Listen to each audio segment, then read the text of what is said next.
মা কপালে চুমু খাইলো, মা কপালে চুমু খায়া কই বাবা যাও, আমি তোমাদেরকে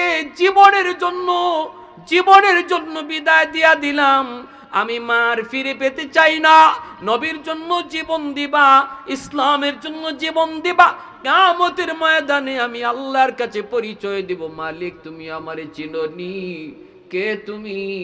আমি দুইজন শহীদের মা,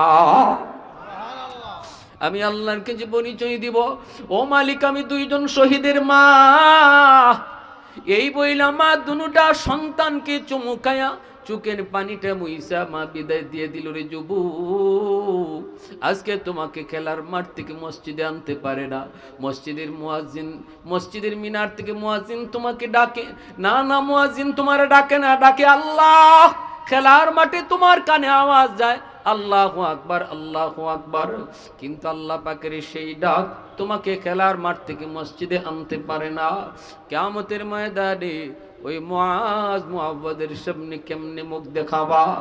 এ যুবক, তোমার মতোই দুইজন যুবক খেলার মাঠ থেকে তারা জীবন দেওয়ার জন্য যুদ্ধের ময়দানে যাইতে প্রস্তুত, তোমাকে মসজিদে আনতে পারে না, মসজিদের আজান কি জবাব দেবা?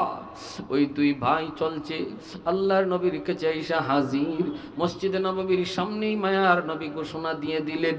নবী বলতেছেন যারা যারা বদরে যুদ্ধে যেতে চাও লাইনে দাঁড়াও, আমি একজন একজন করে পরীক্ষা করে করে অনুমতি দেব। এই লাইনের মধ্যে সাহাবায়ে কেরাম দাঁড়াইলেন, এই বড় বড় সাহাবায়ে কেরামের লাইনের মধ্যে ছোট্ট দুই ভাইও দাঁড়ায় গেল, ছোট্ট দুই ভাইও দাঁড়ায় গেল। আল্লাহর নবী রহমতের নবী একজন একজন করে পরীক্ষা করে করে যাচাই বাছাই করে করে যখন এই দুই বালকের সামনে নবী আসলেন, নবীজি অবাক হয়ে বলতেছেন বাবা তোমরা এই লাইনে কেন দাঁড়াইছো রে?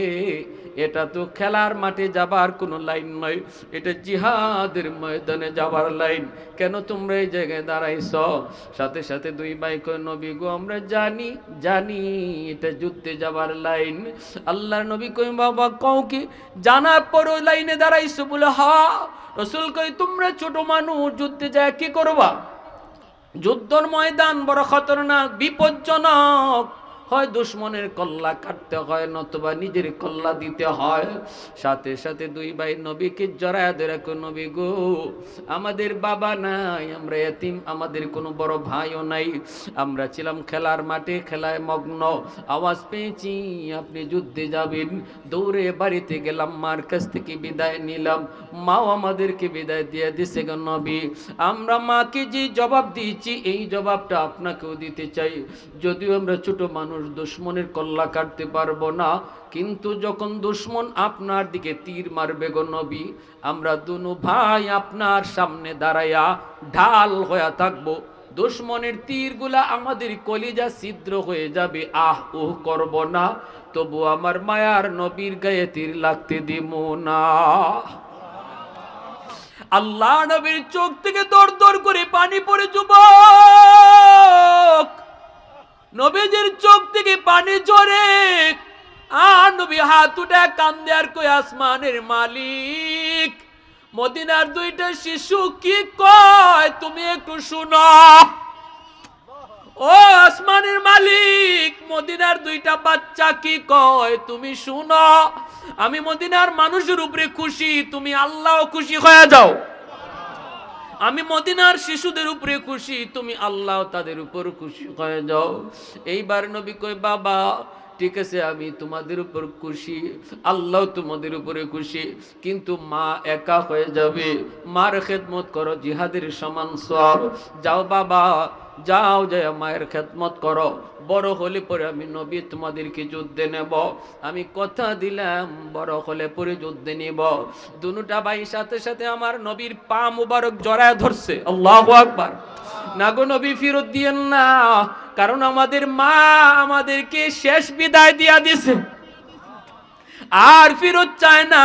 কিয়ামতের মাঠে আমার মা শহীদের মা হইয়া পরিচয় দিতে চায় গো নবী, আমাদেরকে ফিরত দিয়েন না। এই কথা শুনে মায়ার নবী চোখের পানি মুছেন আর বলেন সাহাবীরা রে দেখো মদিনার শিশুরা কি কয়, কি কয় একটু শোনো। আমার মক্কার আপন মানুষগুলো আমাকে মক্কায় থাকতে দিল না, রক্তের মানুষগুলো আমাকে আমার জন্মভূমিতে থাকতে দিল না। আর মদিনার দুইটা শিশুর কলিজায় আল্লাহ পাক আমি নবীর প্রতি কেমন মহব্বত। আল্লাহ নবী কয় ঠিক আছে, বড়জনকে নবী কয় ঠিক আছে, আমি তোমার অনুমতি দিলাম। দুই ভাই একসাথে না, একজন মায়ের খেদমত করো আর একজন যুদ্ধে চলো। ছোটজনকে নবী কয়ে বাবা তুমি যাই মার খেদমত করো, কারণ মা বাবার খেদমত জিহাদের সমান সওয়াব। যাও যাও যাও বাবা যায় মায়ের খেদমত করো। এই কথা বলতে ছোট ভাই নবীজিকে জড়ায় দিয়ে কান্দে আর কই নবী গো, আমাকে যদি আপনি একা ফেরত দিয়ে দেন, আমার আম্মা বলবে আমার বড় ছেলেকে আল্লাহ কবুল করেছে, তোরে আল্লাহ কবুল করে নাই। কারণ দুজনকে একসাথে শেষ বিদায় দিছে গো নবী, কি জবাব আমি মাকে দিব? না গো নবী একা ফেরত দিয়েন না, দুই ভাই একসাথে আইছি, একসাথে যুদ্ধে যাওয়ার সুযোগ দেন। নবী গো আমি যদিও ছোট, কিন্তু গায়ে শক্তি আমার বেশি। সুবহানাল্লাহ, জোরে কর। যুদ্ধের ময়দানে বয়সের প্রয়োজন না, শক্তির বেশি প্রয়োজন। ওগো নবী আমার শক্তি বেশি, ভাইয়ার চেয়ে শক্তি বেশি। যদি আপনার সন্দেহ হয় দুই ভাইয়ে কুস্তি লাগায়া দেন। সুবহানাল্লাহ। যদি আমি কুস্তিতে হেরে যাই আমাকে নিয়েন না, কিন্তু আমি যদি কুস্তিতে জিতি গো নবী আমাকে আপনি যাওয়ার সুযোগ দিয়েন। নবী কই কও কি? আল্লাহ নবী কই সাহাবীরা রে কও না, এখন আমি কি করি, কি সিদ্ধান্ত দিই আমি তো বুঝতেছি না। সাহাবীরা কই নবী গো তাহলে কুস্তি লাগায় দেন, দেখি কার শক্তি বেশি। দুই ভাই এবার কুস্তি লাগবে। সাহাবাই কেরাম এইবার তারা সুযোগ করে দিয়েছেন দুই ভাইকে কুস্তি লাগার, কার গায়ে শক্তি বেশি সবাই দেখবে। দুই ভাই যখন কুস্তি লাগবে তখনই দেখা যায় ছোট ভাই বড় ভাইয়ের কানে কানে যায় কি যেন বলল। বড় ভাইও চোখ টিপা দিয়ে বুঝাইয়া দিল। কি কইছিল? কইছিল ভাইয়া তুমি তো অনুমতি পেয়ে গেছো, আমাকে সুযোগ কইরা দিও। বড় ভাই কয় টেনশন করবি না, দুই ভাই একসাথে বের হয়েছি, একসাথেই যুদ্ধে যাব। হয়ে গেছে সন্ধি, হয়ে গেছে ভিতরে ভিতরে আতাত হয়ে গেছে। বড় ভাই কয় টেনশন করিস না, একসাথেই যাইমু, দুই ভাই আইসি একসাথে যাইমু, একসাথে কুস্তি লাগছে ঠিকই, কিন্তু দেখা যায় বড় ভাই শক্তি প্রদর্শন করে না, শক্তি দেখায় না। ছোটজন বড়জনকে দপাস দিয়া মাটিতে ফালাইয়া দিছে, বড় ভাইরে ফালাইয়া দিছে মাটি ফালাইয়া বুকের উপরে উইটা কয় ইয়া রাসূলুল্লাহ এবার দেখেন গো নবী, এই যে আমার গায়ে শক্তি বেশি। আল্লাহু আকবার। আল্লাহ নবী বলে সাহাবীরা তোমরা কিছু বুঝছো নি, কিছু টের পাইছো? সাহাবীরা কই নবী গো সব টের পাইছি, ফলাফল তো কুস্তি লাগার আগেই হয়ে গেছে, কে জিতবো কে হারবো এটা তো আগেই ফাইনাল হয়ে গেছে। আল্লাহ নবী এবার বলে তাহলে তোমরা কও কি করবো? এতটুকু আরো আগ্রহ যাদের অন্তরে, আমি কি করি, একজনকে দেই আর একজনকে দেই না, এটা কেমনে করি? সাহাবীরা কই না গো নবী ঠিক হবে না, দুজনকে অনুমতি দিয়া দেন। আল্লাহ নবী কই ঠিক আছে তোমাদের দুজনকে অনুমতি দেওয়া হলো, যেন ঈদের দিনের আনন্দ দুই ভাইয়ের মুখে আর কলি যায়। আল্লাহু আকবার, জোরে বলেন আল্লাহু আকবার, জোরে বলেন। হ্যাঁ, আমরা বাবা যদি মোটরসাইকেল কিনে দেয় কি খুশি, বাবা যদি সাইকেল কিনে না দেয় কি কষ্ট। আমরা যেরকম খেলাধুলার কোনো কিছু পাইলে যেমন খুশি হয়, নবীর যুগের ছোট ছোট বাচ্চারা তারা আল্লাহ নবীর সাথে যাওয়ার, যুদ্ধে যাওয়ার সুযোগটাতে তারা এর চেয়ে বেশি খুশি হইতো, এর চেয়ে বেশি খুশি হইতো। কি জবাব দেব এই যুগের তরুণ যুব সমাজ, কি জবাব দিব হাসরের মাঠে যদি এই দুই ভাইকে আল্লাহ তোমার আমার সামনে দাঁড় করায়? আল্লাহ যদি বলে যুবক একটু বলো তো, যৌবনের পাগলামির কারণে মসজিদে আসতে পারো নাই, যৌবনের পাগলামির কারণে ফিলিস্তিনের কথা ইয়াদ করে একটু দিলের ভিতরে একটু আমি আল্লাহর চিন্তা আনতে পারো নাই, তোমার মুসলিম ভাই বোনদের জন্য একটু তোমার কলিজা কাঁদে নাই? বলো তো এই মুআজ মুআওয়াজের সামনে একটু মুখ দেখাও, তুমিও যেমন সেই যুবক, তারাও এরকম দুটো যুবক, তুমি যেমন একটা বালক, সেও এমন একটি বালক, বলো সেদিন জবাব কি দিব, কি করে মুখ দেখাবো? রাসূল করিম সাল্লাল্লাহু আলাইহি ওয়াসাল্লাম দুই ভাইকে সুযোগ দিলেন, দুই ভাই গেল বদরে। এদিকে আল্লাহর নবী তাবুতে ঢুকিয়া নবী আল্লাহর কাছে কাঁদতেছে, আল্লাহ ইসলামের প্রথম যুদ্ধ, মাত্র কয়েকজন সাহাবী নিয়ে হাজির হইছি, যদি এরা শহীদ হয় আল্লাহ এই জমিনে তোমার কদমে সেজদা দিবে কে? সুবহানাল্লাহ। আল্লাহ এই জমিনে তোমার কদমে সেজদা দিবে কে যদি আমার সাহাবীরা শেষ হয়ে যায়? তারা মাত্র মুষ্টিময় কয়েকজন।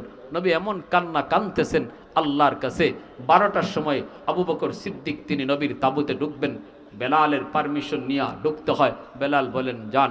রসুলের তাঁবুতে আবু বকর ঢুকছেন, ঢুককে দেখেন নবীজি কাঁদতেছেন হাত উঠাইয়া, ইয়া হাইয়্যু ইয়া কাইয়্যুম বিরহমাতিকা নাস্তাগীস, আল্লাহ তুমি সাহায্য করো, তুমি হাই তুমি কাইয়্যুম কইয়া নবীজির চোখ থেকে পানি দরদর করে পড়ে, দাড়ি মোবারক ভিজে ভিজে পানি পড়ে।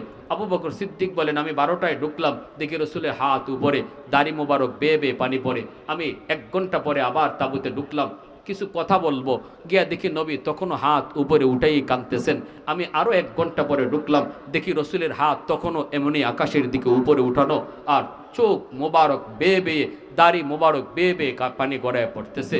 শেষ রাতে যে আল্লাহ পাক জিব্রাইল পাঠাইছে, জিব্রাইল তাড়াতাড়ি যাও আমার বন্ধুকে যে বলো আমি তো সাথেই আছি, আমার বন্ধু এত কেন কাঁদে। এরপর আমার বন্ধুর সন্তুষ্টির জন্য যায় বলো বদরে আমি সরাসরি ফেরেশতা পাঠিয়ে দেব। সুবহানাল্লাহি ওয়া বিহামদিহি সুবহানাল্লাহিল আযীম। দেখেন আল্লাহ বলেন ওয়া কানা হাক্কান আলাইনা নাসরুল মুমিনিন, মুমিনকে সাহায্য করা আমি আল্লাহর জিম্মাদারি। আল্লাহ বলে এটা তো আমার জিম্মাদারি। এরপর আমার বন্ধু যে কান্না কাঁদতেছে, জিব্রাইল যাও সান্ত্বনা দেওয়ার জন্য বলো, ফেরেশতারা সরাসরি যুদ্ধে থাকবে। প্রথমে 1000, পরে 3000, পরে 5000, পরম্পরায় 5000 ফেরেশতা আল্লাহ বদরে পাঠাইলেন। আর আল্লাহ বলে দিছেন আমার বন্ধুকে জানায় দিও জিব্রাইল তুমি হবে এই ফেরেশতাদের কমান্ডার, তোমার নেতৃত্বে ফেরেশতারা বদরে যুদ্ধ করবে। সুবহানাল্লাহি ওয়া বিহামদিহি সুবহানাল্লাহিল আযীম। এরপর আল্লাহ বলেন আমি আরো সাহায্য পাঠাইতেছি। কেমন সাহায্য আল্লাহ পাঠাইছেন? সকালবেলা যুদ্ধ শুরু হবে, যুদ্ধ শুরু হওয়ার আগেই মুষলধারে বৃষ্টি নাজিল হলো। আর এই বৃষ্টিতে যুদ্ধের পজিশন মুসলমানদের পক্ষে আইছে। এতক্ষণ পর্যন্ত পজিশন ছিল আবু জাহেলের পক্ষে, কারণ তারা ছিল উঁচা জায়গায়, রসুল ছিলেন নিচা জায়গায়। নবীজির পায়ের নিচে, সাহাবীদের পায়ের নিচে ছিল বালু, বালুতে হাঁটা যায় না, দৌড় দেওয়া যায় না, এটাও একটা বিপদ। কিন্তু আবু জাহেল তার দুশমনদের পায়ের নিচে ছিল এরকম মাটি আর পাথর, তারা তো সহজে দৌড়তে পারে, আবার ছিল উঁচা জায়গায়। 2টা প্লাস পয়েন্ট বেঈমানদের, এক হলো তারা উঁচা জায়গায়, আর এক হলো তাদের পায়ের নিচে হলো মাটি আর পাথর। আর রসুলের 2টা ছিল বিপক্ষে পজিশন, এক হলো নবী সাহাবীদের নিয়ে নিচা জায়গায়, আরেক হলো পায়ের নিচে ছিল বালু। এক বৃষ্টিতে আল্লাহ পজিশন ঘুরায় দিছে, এমন মুষলধারে বৃষ্টি নাজিল হইছে। এই বৃষ্টির কারণে দুশমনরা যে উঁচা জায়গায় ছিল, এখন উঁচা জায়গায় বৃষ্টির পানি পড়ায় জায়গা এদের পিছলা হয়ে গেছে। পাহাড় যদি পিছলা হয় এখন মারবেন তো পরে, আগে নিজের পা তো সামলাইতে হইল, ঠিক কিনা জোরে বলেন? মাঠে যদি পিছলা হয় আপনি আরেকজনকে মারেন পরে, আগে নিজে বাঁচেন, নিজে সামলান, ঠিক কিনা? এখন তো আবু জাহেল কি রে ফাই তো এখন নিজের কথা শুনে না, নিজের পা নিজের কথা শুনে না, পড়ছে বিপদে। আর এইদিকে বিশলধারে বৃষ্টির দ্বারা আল্লাহ রাসূল সাল্লাল্লাহু আলাইহি ওয়াসাল্লাম সাহাবায়ে কেরামের পায়ের নিচে যে বালু আছিল, এই বালু পানি পাইয়া আরামদায়ক হয়ে গেছে। বালিতে যখন পানি পড়ছে শক্ত হয়ে গেছে একটু, এখন তো দৌড় দেওয়া যায়, হাঁটাও যায়। আর আল্লাহ রাসূল সাহাবায়ে কেরামকে বলতেছেন এটা আল্লাহর সাহায্য, তোমরা ছোট ছোট গর্ত করো, ছোট ছোট গর্ত করে বৃষ্টির পানিকে আটকায় রাখো, জমায় রাখো। সাহাবায়ে কেরামের সাথে সাথে এরকম ছোট ছোট গর্ত কইরা বৃষ্টির পানি আটকায়া এরকম নিজেদের পানি নিবারণের ব্যবস্থা তারা করে ফেলছেন। এক বৃষ্টিতে বদরের যুদ্ধের পজিশন মুসলমানদের পক্ষে চলে আসলো। ওই আল্লাহ আজও আসেনি না নাই? আর একটু জোরে বলেন আসেনি না নাই?